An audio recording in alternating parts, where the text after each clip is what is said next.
Hello there. This is Abhivardhan from Internationalism, and we are live for the 11th episode of Global Hint. And we have an amazing discussion in this episode because we have Mr. Simon Anholt. He is a guy who has been very much experienced in the field of international policy in issues like climate change and so forth. And when I read his book, The Good Country Equation, which was published last year, it's certainly a very amazing work, I must say. It's a collection of experiences, and within that, he churns out and chooses very interesting issues that we should understand. And interestingly, these are not limited to these are not limited to one faction of the world or one aspect of the world, but I think it more seems to be a global aspect. So, first of all, we are very happy to have you, and let's begin with the interview as we had discussed. So, uh, to be fair enough, and I think this is a question which I would be asking in a very candid manner. Uh, what did inspire you to write the Good Country Equation after you founded the Good Country Index? So, if you could enlighten something about that. It's a very serious question because, as you know, there are too many books in the world, and there are far too many non-fiction books, and there are far too many books that talk about the problems of the international community and the grand challenges of climate change, the pandemics, migration, terrorism, poverty, inequality. So many books on this subject. And so I think before any of us decide to add another book to this enormous pile, we really have to think very seriously about that. Does the world really need another book? And I thought to myself, I should only allow myself to write this book if I genuinely think I have some concrete proposals. Because otherwise, the books that just describe the problems, they're useless. There are too many of them, and they do describe the problems very well, some of them. The people who write them are generally sociologists or political scientists or economists, and I'm often deeply impressed by their grasp of these issues. But I felt that it was time to write this book because during the course of my career as a policy advisor, working with presidents and prime ministers and occasionally monarchs in nearly 60 countries, I had actually discovered a few things which I don't hear other people talking about. And I wanted to put those ideas out in the public and try and encourage people to discuss them. And the reason why I call the book The Good Country Equation is because there is actually a formula inside the book that is a concrete recipe for fixing, I think, a large number of the world's challenges. Now, that sounds very ambitious and possibly very arrogant, but I would hope that it would intrigue people enough to want to read the book and discover for themselves. In 15 seconds, the summary of the equation is this. There are two things wrong with the world. One is the way that countries behave, and the other is the way that people behave. Now, that's a very obvious statement, but let me unpick it a little bit. The way that countries behave is that they compete far too much and they don't collaborate or cooperate nearly enough. Now, we know that countries have to compete, especially developing countries, and that's absolutely fine. It's not a problem at all. Competition is a very powerful and very useful human instinct. It has lifted billions of people out of poverty. It's what creates growth. But competition is a problem when it's the only game in town, when it's the only altar at which we worship. And that has increasingly become the problem. And it's a problem because all the challenges humanity is facing today, whether we're talking about climate change or the pandemic or nuclear proliferation or poverty or any of those things, they require massive collaboration to fix them because they're too big for any single country to solve. And so that culture of collaboration between countries becomes absolutely essential. So problem one, the culture of governance. It's too much about competition and not quite enough about collaboration. You can do both. It's perfectly possible, but we don't do enough of the two. And then the other problem is the problem with people. Every single one of the challenges facing humanity today is caused by the behavior of people. And the behavior of people is a consequence of the way that they've been educated, the way that they've been brought up by their parents and by their schools and by their early life experience. So the other recommendation I make in the book is that we should start thinking seriously about having a global agreement on what are the fundamental values, virtues, and skill sets that we all agree right around the world we want all of our children to learn, so that they're properly equipped to survive and to prosper in the world that they're actually growing up into. So the combination of those two things, why I think it's in the interest of countries to collaborate, and why I think we need to change the way that we educate everybody, the combination of those two potentially could make some serious progress against the big challenges. That sounds really interesting, because what happens is that if we look at the past a bit, and this is kind of a follow up I would like to give, we often see these arguments that, okay, I'm not talking about climate change in particular, but I'm saying that there are various global issues that we have tried to come up with and discuss about and so forth, come up with some deliberation and confidence building, because it takes time. It doesn't happen in a very short term period. Uh, Mostly the criticism which comes in is that often international institutions think that it is always a binary conflict. And even you have discussed it about the narrow goals and the broader goals. It's like how consequentialism works and how countries accept it. You very interestingly gave the example of Croatia about their culture and so forth. So, how do you see about this? I simply believe that it's more of a pseudo thing, because I think practically when things are put in place, it's not like that. But still, for the sake of mirage, it seems to be. So, how would you like to reflect upon that? Yeah. You're absolutely right that this is a very fundamental problem. Almost every government I've ever worked with, and it's been nearly 60 now, our first conversations immediately reveal that these senior politicians, they have a number of fixed ideas about the world that they're operating in. And one of those fixed ideas is that their domestic responsibilities and their international responsibilities are necessarily in conflict. They believe that there's always going to be a tension between doing the right thing for your own people and doing the right thing for other people. And of course, traditionally, doing the right thing for your own people has always won, because, of course, politicians want to stay in power. Of course, they need the support of their electorate. And even in non-democratic countries, perhaps even more in non-democratic countries, it's important for the leadership to have at least the acquiescence of their population. And the interesting thing is that this is why we get politicians like Donald Trump, for example, using mantras like America first. Now, I think that this is a very obvious statement. If you're elected to run a country, of course you put that country first. Of course you do. It's obvious. That's your mandate. What I think I would argue with, it's too late for me to argue with Trump now, but I would argue with that position, is that can cohabit with helping other countries to do well too. America first doesn't mean everybody else comes last. India first doesn't mean that every other country comes last.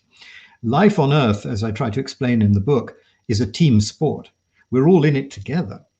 It's not a sprint to the finish where one person wins and everybody else loses. If anybody loses, everybody loses. So one of the things that I've spent a lot of my professional career trying to do is to explain, but also to prove to politicians that actually they should give this a try.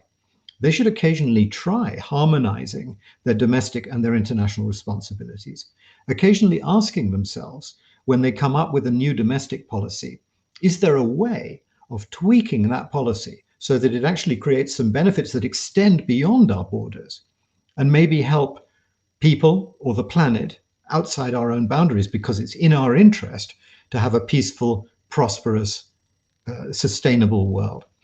And what they begin to find when they start doing this is that it's not impossible at all. In fact, not only is it perfectly possible to reconcile, in many cases, the domestic and the international responsibility, you also find that when you start doing that, you produce better policies as a result. Because as a result of thinking about these things harder, looking at the international dimension, allowing yourself to be inspired by examples from other countries, collaborating with other countries to solve your own domestic problems and their domestic problems at the same time, you get better ideas. And the quality of your policy making just improves. So the challenge that I put out to all leaders of all nations is simply that. Don't assume that doing something about climate change is going to slow down your economic growth. Don't assume that anything you do that's good for your people is going to harm somebody else's people. Just look at it a bit more closely, and you'll probably find that in somewhere between 60 to 80% of cases, you actually make better policy if you make it with an international mindset. That's really intriguing. So there has been a recent shift in the realpolitik per se, and I'm actually trying to correlate it with two events. First is about the European Union's soul searching about what it is and what it should do in the coming decades to go. And there is the second realpolitik theater, which is known as the Quad, the Quadrilateral Framework. Today, the four heads of states, particularly, or I would say the heads of government, are having their meet. I think while we are talking right now, they might be having the discussion. But why am I linking these two? Because this is I'm taking as an example. I just read a very recent report on Indo-EU ties, and they very interestingly pointed out that when it comes to India and Europe, uh, when it comes to from the side of Indians on issues like technology or maybe economic cooperation on some aspects, uh, it is the Indians who are very much open to do so. Sometimes we see a reluctance from the EU side, or maybe sometimes from the COE side, as we call it. So although I am taking the a subjective example of India, but I'm taking in this regard because India also tries to portray itself as a very interesting global power, a development-centric power. That okay, we want to fight climate change, we want to have development projects. We are also trying to create, have new solar power plants in India. After all, so how do you see this? And I'm taking the Indo-EU example. So if we take your thesis into that, how does it work out? What do you think of it? I think the Indo-EU example is a very telling example. There is a reason why it's possible for India to be more flexible, more agile in these kinds of discussions than it is for the European Union. And that is because it's a single state with a single government. The European Union, as we know, is a collection of states, each with their own government. There is no central government, thank heavens. And consequently, every decision is quite a laborious process because it requires a certain level of collective agreement. Considering how difficult that challenge is, I think the European Union does extraordinarily well. 26 countries actually agreeing on so many things every year is pretty remarkable. And it does, by and large, get better with every year that passes. But I'm a great admirer of the European Union as a historic initiative. I think it's a very, very important chapter in human history because it's the first time in human history that a group of sovereign nation states has had the wisdom and the imagination to see that it's worth giving away, ceding a tiny, tiny part of their precious national sovereignty in return for collective benefits. And I think that's a very, very important human understanding. And I think it's remarkable that the European Union has been generally so successful at making that principle work. However, there are disadvantages to big bureaucracies like the European Union. And one of the main disadvantages is that the task itself of maintaining coherence amongst such a wide group of sovereign states at such an enormous scale itself swallows up an enormous amount of the resources and the energy and the time of the Union just in order to hold itself together. So I think that on balance, what I believe in today and what I think the international community needs moving forwards is a mixture. Yes, we do need and we do benefit from the big structural agreements, most of them slightly less formal than the European Union. The G20s, the trading blocs like ASEAN and Mercosur, these are all very valuable and they're very useful, but they are very static and they are very unwieldy. I think what we need to see emerging more and more on top of that is a more entrepreneurial form of multilateralism, a leaner, more versatile, more agile form, where countries identify a problem or a challenge which important to them for whatever reason, because it represents a threat or an opportunity, and they simply voluntarily get together with a number of other players just in order to try and fix it. And they set their own timetable. They choose their own members. It doesn't have to be nation states. It could be 2 nation states, 2 cities, 1 subnational region, and a rock star or a movie star. It really doesn't matter. Whoever has the power or the interest to contribute to such a task. And so you might get 5 countries from 5 different continents who've never worked together closely before, just saying, we all have an interest in fixing narco trafficking, because we're interested in it, because we suffer from it, because we don't suffer from it, and we're afraid we might do, because we've been very good at tackling it in the past, because we've been very bad at tackling it in the past, whatever reasons. And you get together, you set yourselves a task and a timeline, and you say, this is where we would like to arrive in 4 years' time. You don't wait for the United Nations to give you permission to do it, because you're sovereign states and nobody can tell you what to do. And you just go ahead and do it. And at the end of the 4 years or 5 years or 10 years or whatever it is, you report back to the world and you say, look, this is what we've achieved. If you like it, let's now do it again, and let's do it with 20 countries this time. So I call this entrepreneurial multilateralism. It's a horrible expression, very difficult to say and very difficult to type on a keyboard. But nonetheless, that's the basic principle. And I recommend this to all countries. I actually was going to come on entrepreneurial multilateralism, to be fair enough, in one of my latest questions anyways. And I think it's really interesting because we have obviously discussed about Indo-Euro ties, and I think we see some strands of understanding of how this can develop and emerge. How do you see it for countries in the African continent, like as far as the African Union is concerned? If you can just shed some light on that. In the case of Africa, and particularly sub-Saharan Africa, it's obviously nowhere is it more urgent for countries to group together and try and achieve collective effects, because of course there is a higher average level of weak economies in the African continent than anywhere else, and the economy, whether we like it or not, does lie at the heart of a country's ability to tackle its own problems and the collective problems. So grouping together is very important, and the increasing influence of the African Union and other African institutions like ECOWAS in West Africa and so forth is good to note. What I think is particularly important in Africa is that that African nations get their act together to make themselves better known and better understood around the world. Because one of the biggest problems facing most African countries is that most people in other parts of the world simply don't distinguish adequately between them.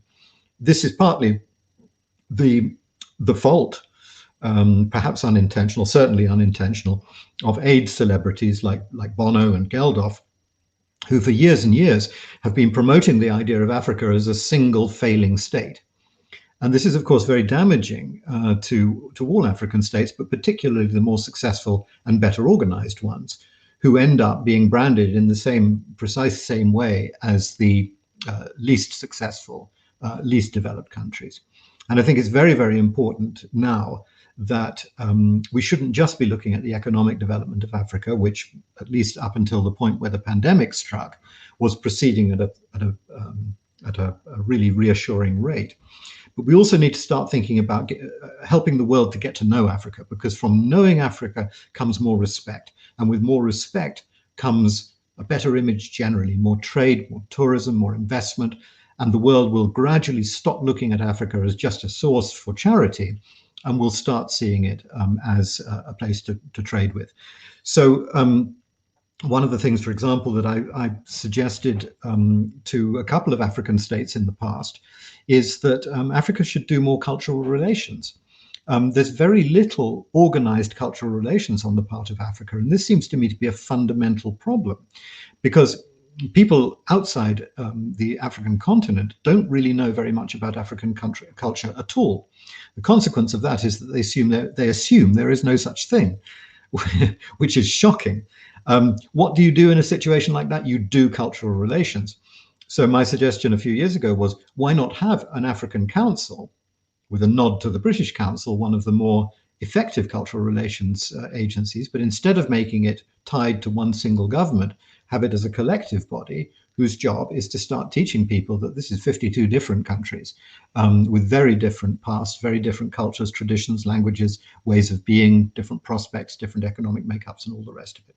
So I think what we need to do is we need to start breaking apart this concept of brand Africa and start treating it as what it is, because that's an important stage on the route towards acceptance and full participation in the international community. That's really interesting point about Africa per se, and I really appreciate that. So let's get on. Since we are talking about cultural relations, and since we are also talking about the way things are communicated, in one of your chapters, you very interestingly covered and I would, in my own paraphrase manner, quote it, a kind of like a nationalization and the internationalization of propaganda and perception per se. I was really intrigued by the way you expressed it, and I would like to discuss much about it in brief, obviously. So, how do you see it? You said that at a national level, propaganda or perception theory works. You try to create a perception among the people, it works. At the international level, it sometimes does not.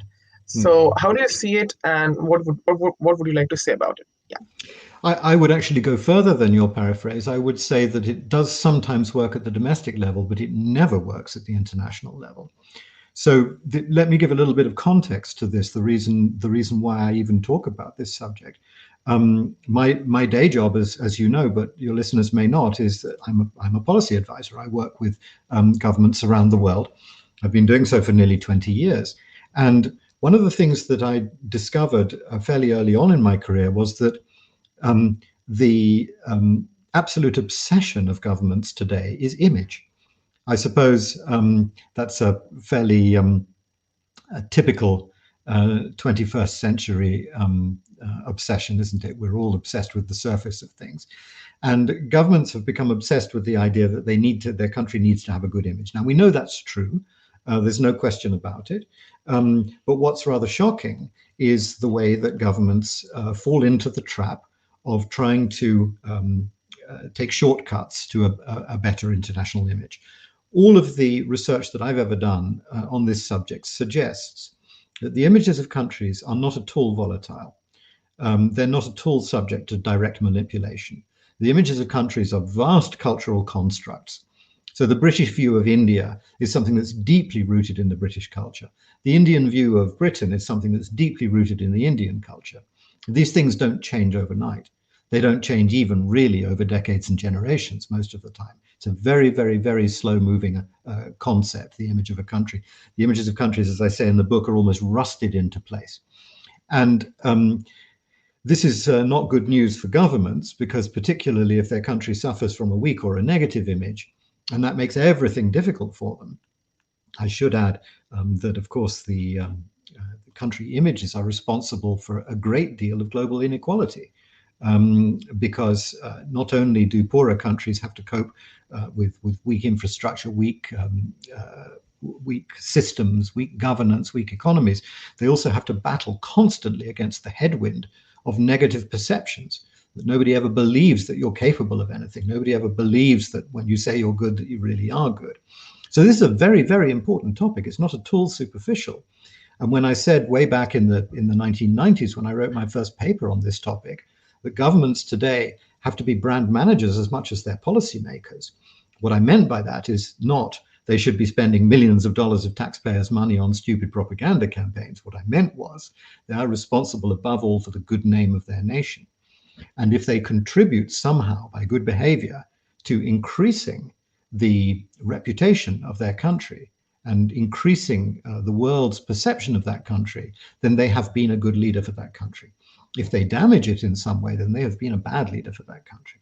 So this brings us to the question of propaganda. What many countries, and sadly many developing countries, have been doing over the last 20 years or so, since I accidentally coined this awful phrase, nation brand, is they've been spending obscene amounts of taxpayers and sometimes donors' money on PR campaigns, advertising campaigns, logos and slogans, in an attempt to try to force people to think that the country is better than it is.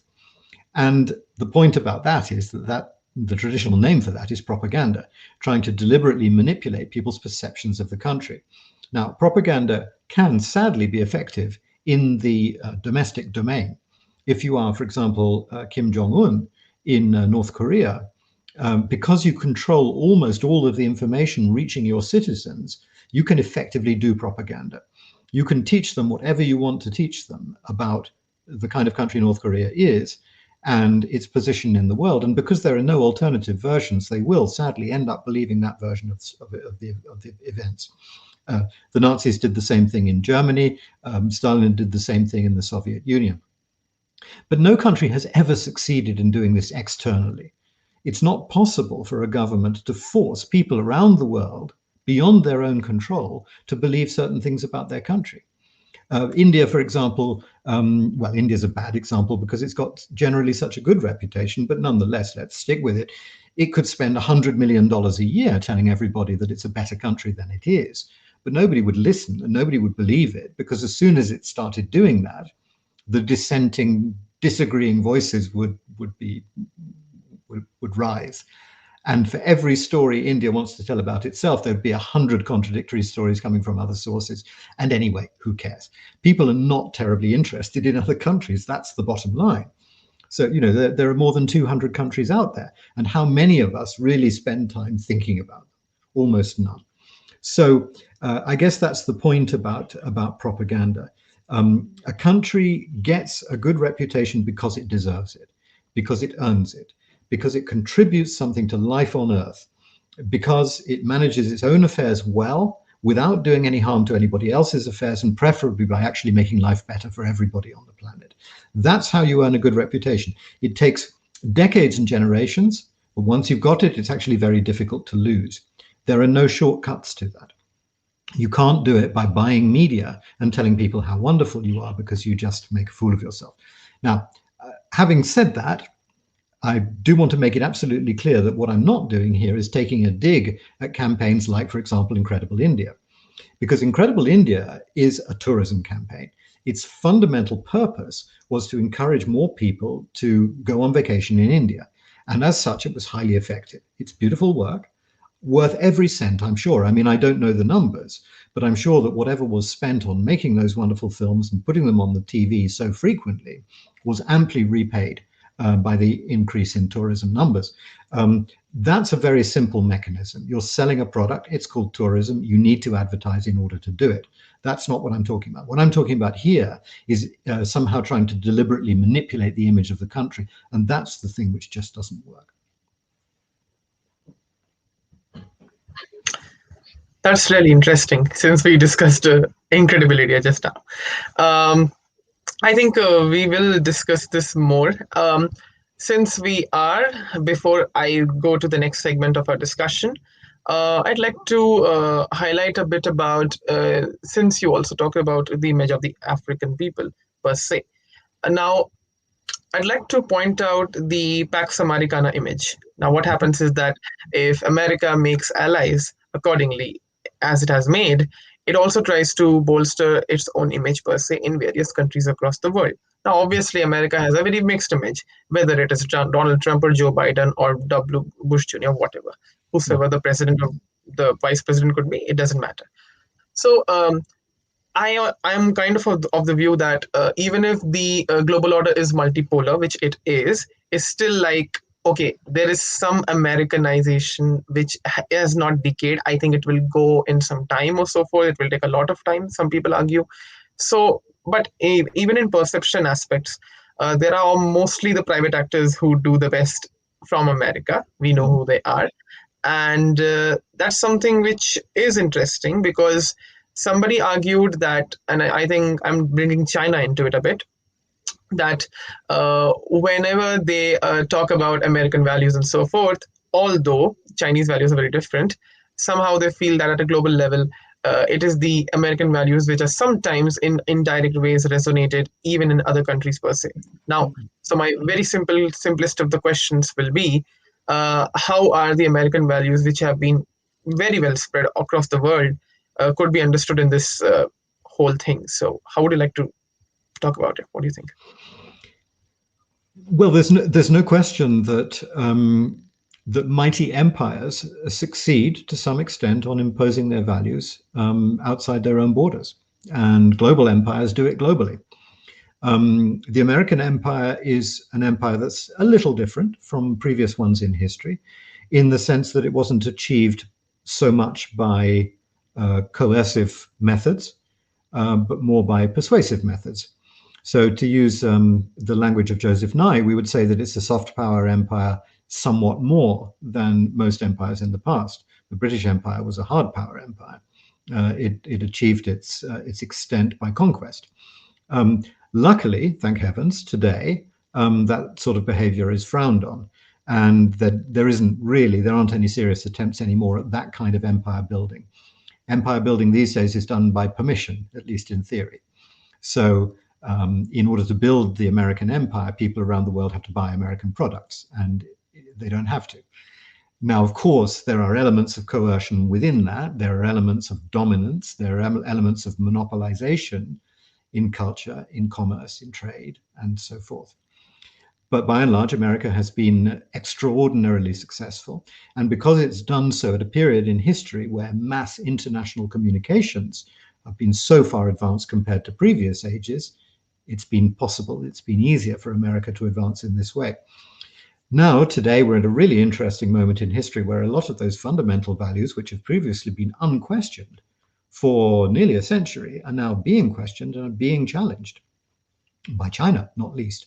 The whole question of whether Western-style elective democracy is actually the only or the best system is a question that very few people would have asked, except for fanatics, 20 or 30 years ago. Now it's being asked very seriously from a number of quarters. Does that mean that we are looking at the decline of the American empire? Possibly. I don't claim to be a prophet, but the signs are certainly consistent with the signs of an empire that's losing its grip. Is it a good thing? No, probably not, because given the choice between hardline communist regimes and a rather, shall we say, decadent Western liberalism, I think I'd probably go for the decadent Western liberalism at this point, but there are other models around. So one good thing about all of this is that people are looking around for the first time in quite a long time. And it's never a good thing when people are complacent. It's never a good thing when people assume that there's only one possible system, one possible recipe or answer for human survival or prosperity. I happen to think that the 4 years of Donald Trump was rather useful from that point of view. Because although he created a good deal of short-term and some longer-term damage in the international system, broke down a lot of valuable and well-standing trust between international partners. Nonetheless, I think he also broke down a good deal of complacency. And one can see that the immediate effect of the Trump presidency was to basically wake up the NATO allies and other governments and make them realize that they cannot rely on America to be there forever as the guarantor of democracy and as the policeman of the world and the last stop against chaos. So that's generally good, because I think it's taken away this sense of complacency. And complacency is always a bad thing. And it's encouraged the leaders of other countries to get used to the idea that actually they have to pull their weight in the international system as well. And one of the phrases that I'm always repeating over and over is that when somebody becomes the head of state or head of government of any country, no matter how big or small, they join the team that runs the planet. I believe that all countries, even the tiniest countries, even the poorest and weakest countries, play an equal role in, they hold an equal responsibility for the whole of humanity and the whole of the planet. Otherwise, we're doomed. And so it's absolutely essential that all leaders, all countries, no matter what system they're part of, are thinking internationally. This is not a political choice. This isn't about being left-wing or right-wing or about being conservative or liberal. This is just about being realistic about the fact that we live in a very big, very complex, very interdependent, very interconnected world. And there is no such thing as domestic politics anymore. There is no such thing as a country which is an island unconnected to the rest of the world. all leaders and all electoral processes have to acknowledge the interconnectedness of these things. That's the most important thing of all. And I think that what's happened recently with American power and its fluctuations is that it's woken people up to the reality of that. And that's a really, really good thing. The pandemic has also helped, by the way, if that doesn't sound too cynical, because it's woken the whole of humanity up to the obvious conclusion that we are one species inhabiting one planet. We have the same biology, we have the same vulnerabilities. We need to work together in order to defend ourselves. It's really interestingly put. So let's get on the next get on to the next section, and I would be more than happy to discuss this part because I somehow find it amazing. Uh, in one of your chapters, you discussed about the way monarchs work, and I was kind of very intrigued to discuss about it. So, if possible, would you like to enlighten about that? What was the conceptual aspect, and what do you think of it? I'm sorry, you're going to have to repeat the question. It was suddenly a violent hailstorm here, and it was beating on my window so loudly I didn't hear you. Definitely. In one of your chapters, you just had, a kind of a reflection about the way monarchs work, and they are very interesting power centers per se. So, I would like to understand, in very simple terms, what is Monarchy 2.0 according to you, and how monarchs play a very important role in international affairs per se, how this goes on. Okay, thank you for that. Yes, monarchs are interesting. I mean, on the face of it, of course, the idea of inherited power is a dangerous idea. It's a bit random, and whilst you may be lucky enough to have a good monarch, there's absolutely no certainty that his or her son or daughter might be equally good. And of course, it means that the population is held hostage to the vagaries of genetics, which is not a good way for societies to be organized.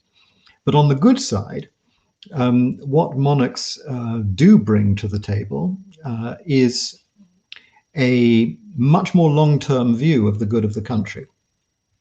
And this struck me once when I was giving a talk in a Scandinavian country. And I was talking about country image. And this very nice lady came up to me afterwards. And it turned out subsequently that she was a princess of the royal family of the country that was hosting me for this talk. And she said, how long would it take for us to change the image of our country? And I said, gosh, what a question. Not quick. I said, probably about 20 years. And she said, oh, that quick. I'm surprised. And I was very struck by her answer, because I'm used to elected politicians who in this kind of conversation will generally say next Friday or forget it. And she seemed to think 20 years wasn't very long at all. And I thought to myself, now that's interesting, because I can see that for her, this country is her family business. It always has been, and it always will be. And if the change that she believes in takes place in her own lifetime or her granddaughter's lifetime, doesn't really matter as long as it happens. And this very, very long-term view, in the truest sense of the word, disinterested, in other words, absolutely objective about the good of the country. Why? Because she doesn't have to worry about getting re-elected every 4 years. She knows that she and her descendants will always be there. And that, in a funny kind of way, freed her up to genuinely have the better long-term interests of the country at heart and not worry about her own personal interests. Now, of course, I'm not naive. I realize that that's a uniquely positive example of a uniquely well-functioning monarchy, and a great many monarchies are nothing like that at all. Nonetheless, there is a special ingredient in there, that long-term view, which I think is a characteristic of systems that don't operate on democratically elected principles. Of course, in the Nordic region, their governments are democratically elected. As in my own country, the United Kingdom, the Queen is not the head of government. She's merely the titular head of state. She doesn't make laws. She has no influence over policy whatsoever, and quite rightly so. But I think it is an interesting idea that one could try to bottle that essence of long-term interest in the good of the nation. And if you could bring that together with a more modern, more democratic form of collective participation in the process, then that would be interesting. So what I call Monarchy 2.0 was actually it was more not a plan so much as to invent a new system of governments, but a way of making use of the monarchs that we have around the world. Not necessarily the person who's actually sitting on the throne, but their immediate family, because these are very interesting people. They're people very often who've been brought up with a very, very strong ethic of public service. They've been trained very often at no expense spared in the best schools to understand society and politics and economics. And that in itself is interesting, because our democratically elected politicians, they don't have to have any qualifications at all to be elected. You can become the president of pretty much any country without any relevant education for running a country whatsoever. And it always strikes me as being extraordinary that the most important jobs in the world, in other words, the jobs of running the countries in which we live, is the only jobs in the world which require no experience and no qualifications. All you need in order to become elected as a head of government is some powerful friends who can shift public opinion in your favor. And then you do all the rest with special advisors. I find this absolutely shocking. And I really am starting to wonder when will be the first country to actually impose a standard set of educational and experiential criteria before they will allow somebody to stand for election. It doesn't seem like a lot to ask, does it? I mean, I want the next person who runs my country to know something about politics, preferably know more than I know about politics, to know something about economics and how money works, to know something about international relations, how to actually do business with other countries, to know something about climate change and know something about poverty and inequality and know something about all of these subjects. It's the hardest job in the world. How is it possible that you need no training to do it?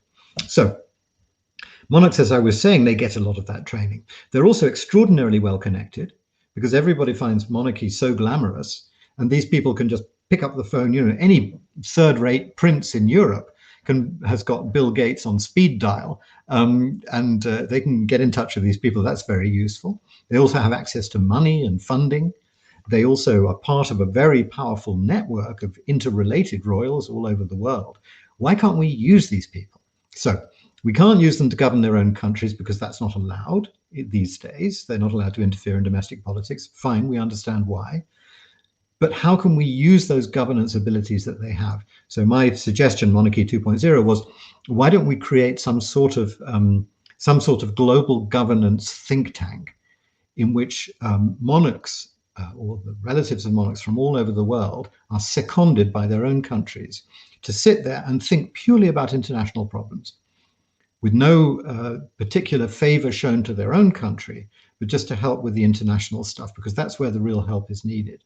And thus we're making use of their qualifications and their attributes and their skills, but without allowing them to interfere in the domestic political life of their own nation. Sorry, that was a very long answer for a very small point, but it takes a bit of explaining. I think it was more than enough, and I think I have certainly one more question to ask before we go to the last part of this discussion. So, since we're discussing Monarchy 2.0, the one thing which comes into my mind is, okay, that's something which is very interesting about how monarchies can have an effective role. So if I may ask, we already know that within democratic systems around the world, there are some countries which adopt something known as technocracy in their own formulations. Many people argue that, for example, the United States is not just a democracy, it is a very well-built technocracy, considering the role of bodies like FBI, CIA, and so on. We can even say there is some technocracy in China. There's a lot of technocracy in China. Then I think even the EU is kind of a technocracy, to be fair enough. Yeah. So can we say that monarchs be some sort of technocrats in that sense? Because if we say that we really have something like this in future, because I think it depends from region to region, but still, if this happens per se, how would it shape like? So if you can elaborate on that, and then we'll go to the last part. Yes. Well, I think you make a very interesting point there, and in the light of what you've just said, my proposal, my modest proposal for Monarchy 2.0, yes, that is a technocratic solution. What I'm effectively saying there, you're quite right, is let's remove. It's a little bit like genetic engineering. Um, Monarchy inherited power is something of a dangerous virus. But if you manipulate that virus and you take out the malignant parts of it, it can be a useful cure. So by converting monarchy from a sort of ideological inherited power tyranny and converting it into a technocratic solution, it becomes benign. And I think you're absolutely right about the spread of technocracy, particularly in Europe. There's a very clear historical reason why European transnational governance is very technocratic in nature. It's because of Europe's experience of the alternatives. Um, Europe, barely more than a generation ago, went through the experience of fascist dictatorships left, right, and center, and the worst conflict in the history of humanity, the Second World War. So it's not at all surprising that when the European Union was eventually built, decades after the end of the Second World War, the deepest desire of European citizens was to get away from charismatic individuals leading countries, because we saw what that was like. We saw what happened when you had Hitler or Mussolini or Franco or other charismatic individuals leading countries. It can easily go so badly wrong. And we see this happening in Africa today. Very often, the presidents of African countries are chosen for their personal qualities, because of their personal convictions, because of their personal leadership abilities. Again, charismatic individuals chosen because of their leadership qualities. And we also see that more often than not, it ends up going badly wrong, because the management of a society cannot be left to an individual maniac, based on that individual maniac's ideologies. So that's why in Europe we've turned our backs for many years on the idea of ideology and the idea of charismatic leadership from individuals. And the opposite of that is a very comforting notion called technocracy, where we reduce government to what I fundamentally believe it is: a set of skills, the management of society. And that's why I'm a firm believer in technocracy. And I would like to see those out of date notions of political ideology, charismatic leadership, eventually disappear altogether. Now, of course, groups of people do still need leading, but it's not necessary for the leader to be an individual. Groups can be led by groups. If you have a competent administration that works to a very clear strategy, and a strategy that is transparent and open and democratically discussed, then that group of individuals can provide as effective leadership as the single individual can, but just more reliably and less dangerously. So I'm all in favor of it. And every time there's a powerful, charismatic leader emerges anywhere in the world, even if they appear to be thoroughly benign in their intentions, I'm just counting the days until they start to turn.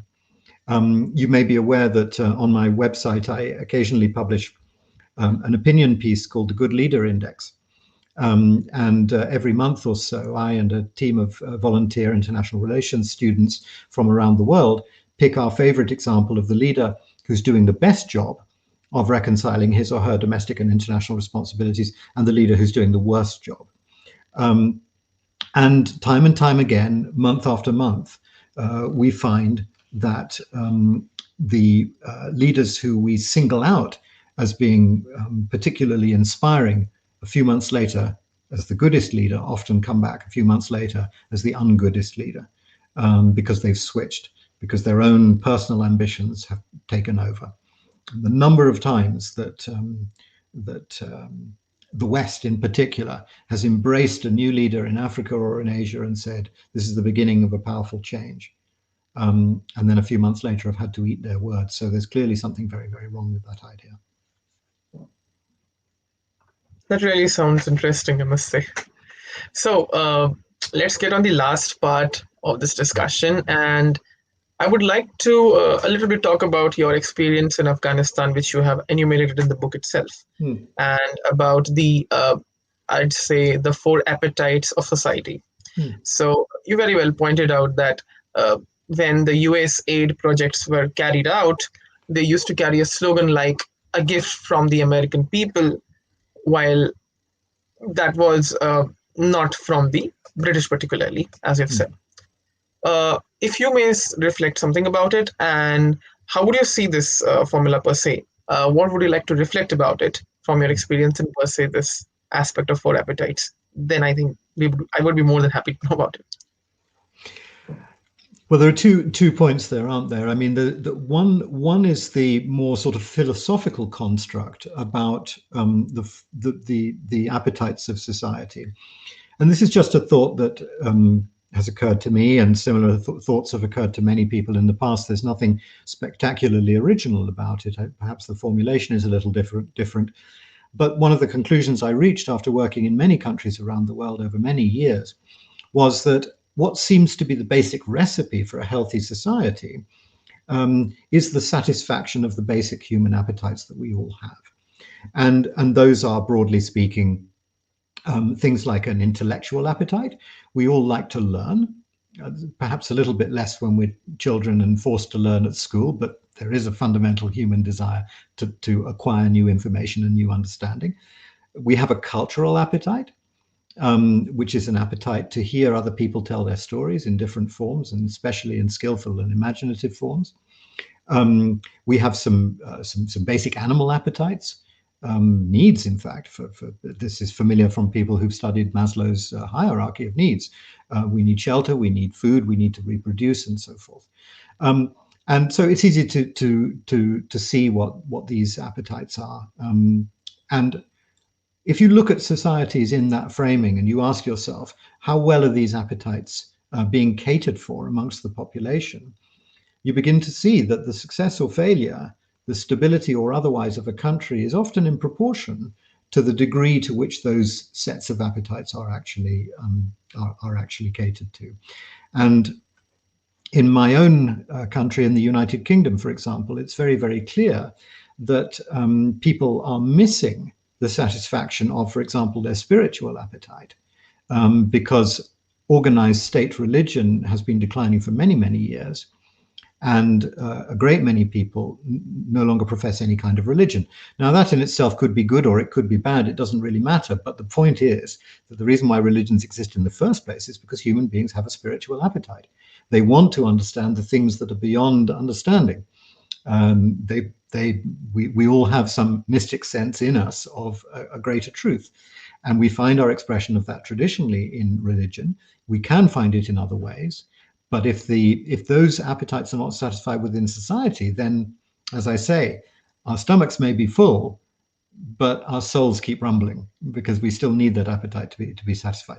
The same goes for culture. In the United Kingdom, the cultural appetite is satisfied, but with a very, very thin diet of very superficial and very trivial culture. And there are signs that people desire something a bit more solid, to chew on, and so it goes on. So that's the theory of the cultural appetites, and particularly in the context of Afghanistan, it was very clear that this is a society which was not able to fulfill many of the appetites of its population, and that's part of the reason why the state doesn't function as well as it might. It's not the main reason, but it is one of the reasons. And then on the question of aid, yes, it's absolutely true. Every time when I had the privilege to be working in Afghanistan, I saw projects that had been funded by United States aid organization, USAID. I couldn't help noticing that there was always a big sign on the outside that said "a gift from the American people." And my instinctive reaction as a British person was to say, "Oh, you shouldn't be bragging about that. You shouldn't be showing off. It devalues the value of the gift. It spoils it." And then I found myself thinking that's a uniquely culturally biased viewpoint. And I wonder how many other people from other countries would have the same response. Certainly the Americans don't. And there are, as you know, very many cultural differences between the UK and the US. In the United Kingdom, we do tend to believe that bragging about how kind you are somehow makes the kindness less valuable. On the other hand, the American taxpayers may very well say, well, if people don't know that we're giving away all this money for the benefit of people in Afghanistan, then where's the benefit to us? Well, I would argue the benefit's not meant to be for you, it's meant to be for the people in Afghanistan. But this is a conversation that just goes on and on and on and on. In the end, I think the reality of the matter is that a balance has to be struck somehow. Countries, their governments and their taxpayers do need to know that the money that they're contributing to help development or reduce poverty or inequality in other countries is serving some purpose. But on the other hand, I also think that it's very important that these kinds of actions should not take place purely in order to gather the respect and admiration of others. They should be done fundamentally because they're the right thing to do, because people are suffering. And it's the duty of all of us to relieve suffering if we're in a position to do so. So somewhere between the saint and the sinner is where we have to position ourselves, and it's a very, very difficult trick. Since you mentioned about the way Americans portray themselves, it reminds me about the vaccines which have been sent by the government of India. And interestingly, they mentioned some very interesting slogans. As we remember on Twitter recently, the Russia, I think the Brazilian head, Jair Bolsonaro, recently tweeted that there was a particular picture where Lord Hanuman was there, giving an Indian depiction that from India, we're giving this help to them. So I think, let's just say that so the word which the government always uses is vaccine maitri. Maitri simply means relationship or amity, kind of that. So I think we may also take some model on that aspect, and we can discuss this for long. I might have a few more questions, I believe, but I think we're running out of time. But anyways, it has been an amazing discussion, and I have been a great learner in this. I hope so. I've tried to discuss much about it, and I would certainly recommend people to read The Good Country Equation. It is really an amazing book. It must be read in the sense that if you are a person who is interested in global affairs with some meaningful aspects in a practical manner, as very well Simon pointed out, because even in general, we find a lot of work which is not that much relevant, but I'm again not comparing. In a general way, I'm saying that this book must be read. And this also reminds me of one of the very colloquial works by the External Affairs Minister of India, S. Jaishankar, which is The India Way. So he kind of tries to put the similar thesis in one of his chapters. And the interesting part is that he starts with the second chapter with a quote given by Donald Trump. So that's something which is much amazing to read also. So we thank to all who would be watching this afterwards, or even those who watched us just live. And as I said, please do follow Mr. Simon Anholt on Twitter with the username, I must say, Simon Anholt. And as well, please do read the book, give a good deal of reviews, and maybe in future we may come for another discussion, maybe on his new book or maybe something else. So we thank you so much for coming, and indeed, thank you so much. Thank you very much indeed for your questions.